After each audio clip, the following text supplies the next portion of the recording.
5 മിനിറ്റിൽ 2 ചേരുവ വെച്ചിട്ട് പായസം തയ്യാറാക്കിയെടുക്കാൻ പറ്റുമോ എന്നുള്ള ചോദ്യത്തിന് ഉത്തരമാണ് പറ്റും.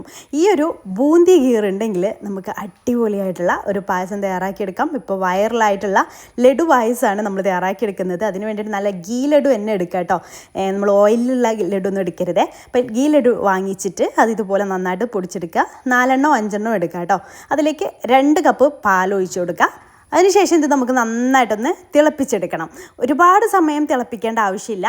ജസ്റ്റ് ഒന്ന് തിളച്ച് വന്നാൽ മാത്രം മതി കേട്ടോ. അപ്പോൾ അത് ചൂടായി തുടങ്ങിയിട്ടുണ്ട്. ഒന്ന് തിളച്ച് വരുന്ന സമയത്ത് നമുക്കതിലേക്ക് ഏലക്കപ്പൊടി ചേർത്ത് കൊടുക്കാം. പിന്നെ ഇത് ഗീ ലഡു ആയതുകൊണ്ട് തന്നെ ഗീ അത്യാവശ്യം ലഡുവിലുണ്ടാവും.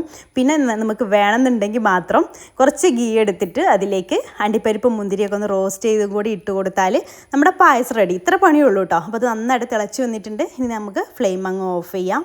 ഞാൻ വളരെ കുറച്ച് മാത്രം നെയ്യ് എടുത്തിട്ടുള്ളൂ, 1 ടീസ്പൂൺ നെയ്യ് എടുത്തിട്ടുള്ളൂ. അതിലേക്ക് അണ്ടിപ്പരിപ്പ് ഒന്ന് ഇട്ട് കൊടുക്കുന്നുണ്ട്. അപ്പോൾ അതൊന്ന് റോസ്റ്റായിട്ട് വരുന്ന സമയത്ത് കുറച്ച് മുന്തിരി ഇട്ട് കൊടുക്കുന്നുണ്ട് കേട്ടോ. അപ്പോൾ ഇത്രയും ചെയ്തതിന് ശേഷം നമുക്ക് ആ ഒരു പായസത്തിലേക്ക് അങ്ങ് ഒഴിച്ചു കൊടുക്കാം. സംഭവം നമുക്ക് ഇൻസ്റ്റൻ്റായിട്ട് തയ്യാറാക്കിയെടുക്കാൻ പറ്റുന്ന ഒരു പായസത്തിൻ്റെ റെസിപ്പിയാണ്. അപ്പോൾ ഒരു ഗസ്റ്റൊക്കെ വരുന്നുണ്ടെന്നുണ്ടെങ്കിൽ നമുക്ക് അവർക്ക് എന്തെങ്കിലും ഡെസേർട്ട് കൊടുക്കണമെന്നുണ്ടെങ്കിൽ വളരെ പെട്ടെന്ന് തയ്യാറാക്കിയെടുക്കാൻ പറ്റുന്ന ഒരു പായസമാണ്. അപ്പോൾ എന്തായാലും നിങ്ങൾ ഒരു തവണയെങ്കിലും ഒന്ന് ട്രൈ ചെയ്ത് നോക്കുക. ട്രെൻഡായിട്ടുള്ള റെസിപ്പി അല്ലേ. അപ്പോൾ ട്രൈ ചെയ്തിട്ട് ഒന്ന് ഫീഡ്ബാക്ക് അറിയിക്കാം കേട്ടോ. അപ്പോൾ ഇൻഷാ അല്ലാഹ് നമുക്ക് പുതിയ റെസിപ്പിയായിട്ട് അടുത്തൊരു ദിവസം കാണാം. താങ്ക്